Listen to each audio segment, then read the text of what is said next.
Hi, it's Michael from Culture Talk and Tours, and I'm here today in Taipei City, Taiwan, at 2-3 Comedy Club to interview my first comedian.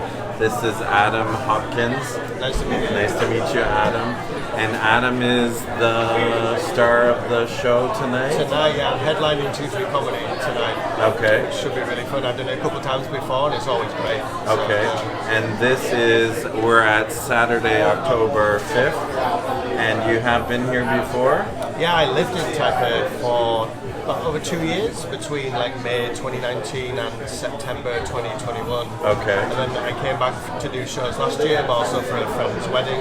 And then, yeah, back again this year. And where are you originally from? I'm from Leeds, so in the north of England. Yes. But I live down in London. Okay. Yeah. And how long have you been a comedian?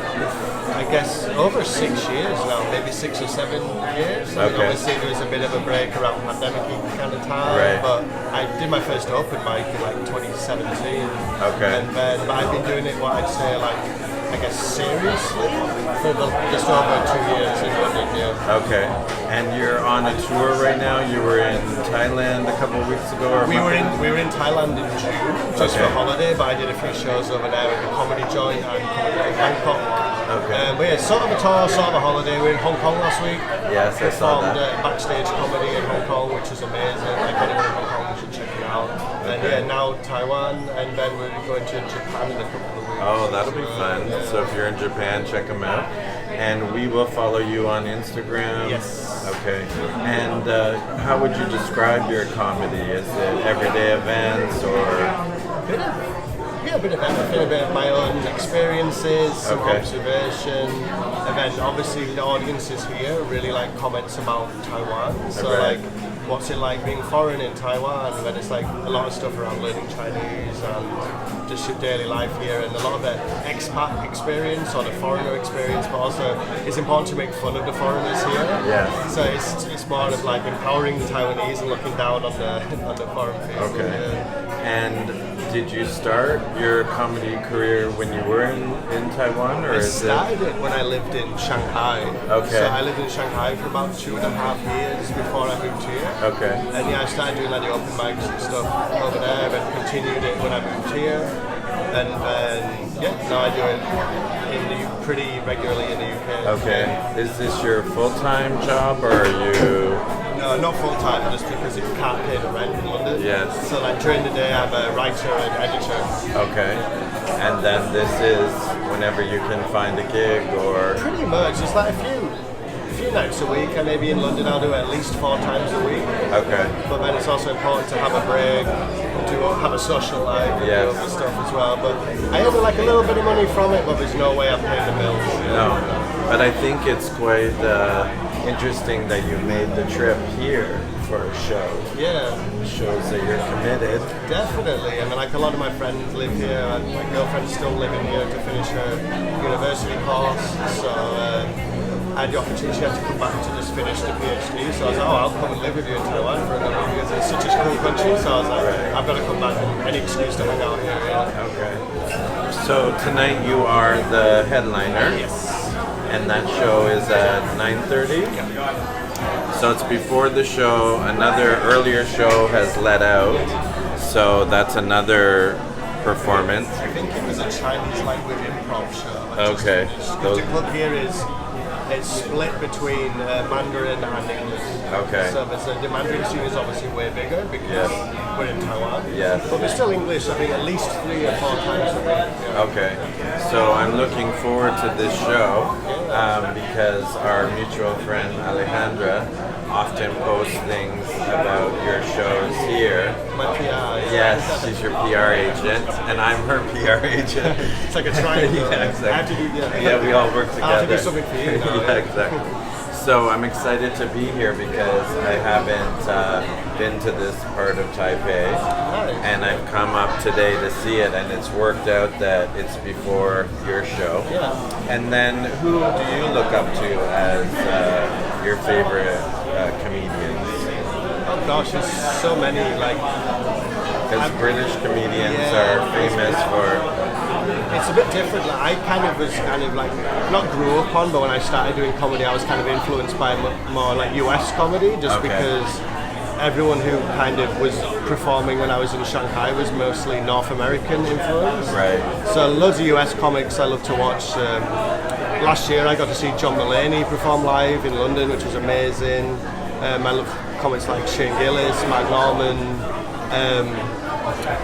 It's such a big list. I can just rattle off so many. Because I don't know if a lot of people know, but British humor is known for being kind of very cutting and very like straightforward. Dry. Yeah, if you watch any of the nightly shows like Graham Norton. He's like the best talk show host in the world, probably. Because he's very. You kind of go to be insulted. Yes. Right? And it's always bringing up embarrassing stories or things like that. Is that anything that you're... A little bit. So I like to make fun of a lot myself mostly, because it's a very British thing to be self-deprecating. Yes. Especially with the Taiwanese crowd here, they love it when you make fun of the English teachers or the students.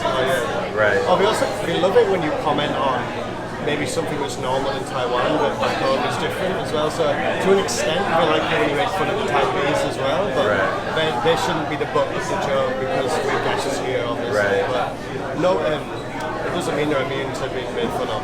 No, because I do find that if you're not used to this kind of comedy, the British comedy, especially Americans, whereas everything's a little bit sugar-coated, except for the nighttime shows. Yeah. Any of those that you like? It's in like the talk. I used to really like Conan, but he doesn't have the show anymore. No. He has a podcast which I still listen to. Doesn't he have a cable show or something? No, nothing. It's just a podcast now. It's all YouTube. Yeah. And David Letterman also is like... he's like Netflix. Yeah, he's doing something. It's just all moved online. TV's kind of over. Any of those guys that the Jimmys or... Yeah, like Fallon and Kimmel, we watch a lot. We don't really get that in the UK, so I was exposed to all this kind of stuff through my American friends as well, like stuff like Saturday Night Live. Right. We don't really watch either. No. But it's slightly different where we are. Like Graham Norton is the best example. Yes. But it's slightly different to those shows because like on Fallon or Conan or Kimmel that have a stand-up come on, whereas in the UK that's not really a thing. Right. There's way more panel shows and game shows rather than stand-up on TV. And sometimes it's so many guests, like you'll have Tom Hanks and Julia Roberts and just so many... Like a football player and a British celebrity no one else has heard of. It's like such a weird mix. And then what is your 5-year plan? What would you like to see happen in your career? I'm not sure. I want to do my own hour at the Edinburgh Fringe Festival, like a proper debut hour thing, but it takes a while to work on that. So maybe in the next couple of years I'll do that, but then 5 years down the line, I'm not sure actually. Like, it depends how it goes in London. I'd love to perform in New York as well. That's kind of like a little bucket list kind of thing, but just taking it as it comes, really. Right. Yeah. And are you finding that... we're meeting today, and who knows who will watch this, and we'll do some clips of your show. But do you find that you meet someone and then something else, another door opens? It's really, a lot of it is just luck-based. Yes. So it's like, as with most things in life, it's who you know. Yes. So it's very similar to that, so yeah. Okay. And then the story about this place, how did you find out about 2-3 Comedy Club? So the guy who runs the English side of things, called Sam, who's going to host the show tonight, Sam Yar, he knew people I knew from Shanghai, and they told me to contact him when I came to Taiwan. Okay. And so you've only come to this comedy club, or you've been to others? So when I was first here, this didn't exist yet. Okay. So in 2019, they used to do it at a bar called 2-3 Public, which is in Dhahran. Right. And because the 2-3 comes from 23 Brewing Company, the beer. Okay. So they sell the 2-3 products behind the bar, and they partly funded it here. Okay. So this place opened in like December 2019. Okay. Yeah. But this is the main one for English shows. Yeah. Okay. But then you can travel around Taiwan and do stuff in Hualien, Kaohsiung, Hsinchu. Yeah. Right. But that's usually in restaurants or bars where they'll pull from. Right. Yeah. So do you find that if you're sending things out and you're getting information back, like do you send a tape to different clubs? doing to get booked in. You usually have a reel, you list your credits. It's almost like a CV. Okay. But then you have a clip as well. Okay. And are you promoting yourself, or do you have someone who's... I just run my own Instagram, basically. Okay. And a lot of it's done over email. Okay. So you're not at the agent, manager stage? No, it's quite competitive to get proper representation. Right. But I'm also open to that kind of thing. But yeah, it's difficult. Because in the UK, especially, there's so many people doing comedy. Right. That it's quite saturated. So you have to find ways to stand out and stuff. And part of the way I do that is by coming to Asia.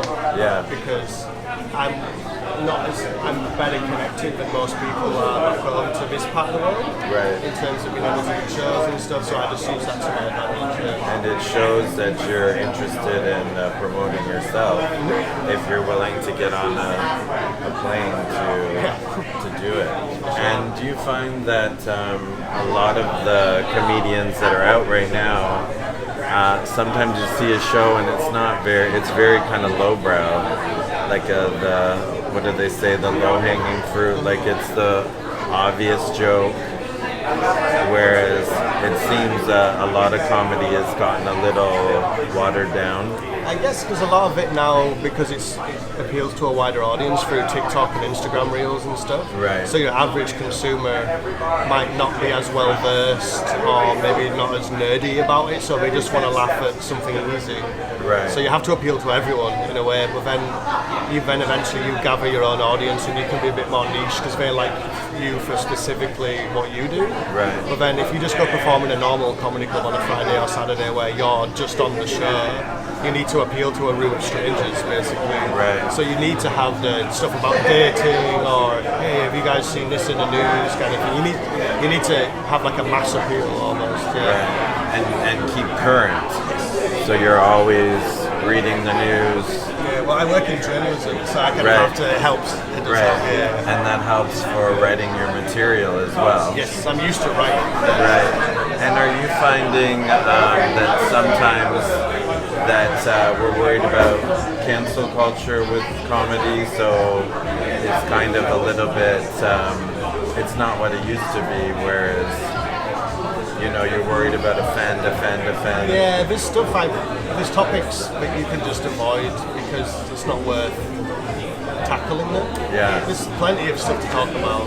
But then sometimes you say something which is totally fine and people are just too sensitive. So right. It's a tightrope kind of. But do you find it's more sensitive maybe in North America than it is in the UK? London's pretty international, so it's pretty similar to North America. Yeah. You go into more regional UK and they're not as sensitive at all. But London is the most sensitive probably. Right. But they're still up for most stuff. So. Right. And have you ever had where I'm offended and I'm... Not really. I've been quite lucky in that sense because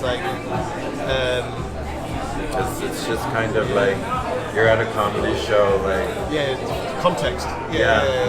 And it's not all about you, there's a whole room of people that are... But no, luckily I've never had that kind of reaction.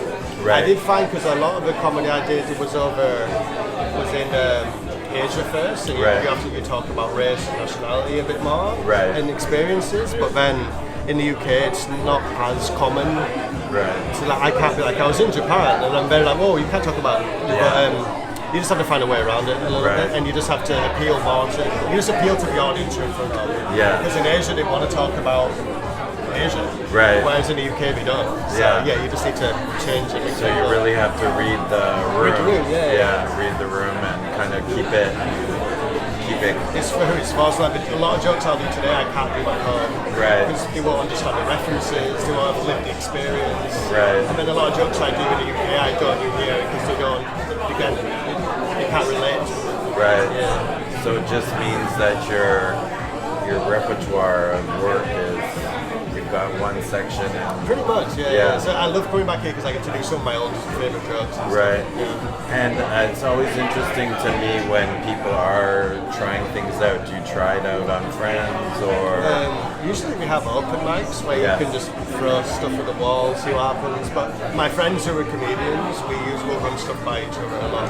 And then you tweak it a little bit, see what works and what doesn't work. Okay. Well, the music's up, and I think you're about to go. It's wonderful to meet you, Nice to meet you as well. and all the best. Thank you. And we'll follow Adam on Instagram. I'm looking forward to the show, and I like funny people, so you know. I hope I count as a funny person. Yes, and next time you come back to Taipei, we'll do some advertising about the show. Sure. Yes, but your PR agent, I think, has done some. She's done a pretty good job. She's done really well. So let's check out Adam's show, and we'll talk after the show.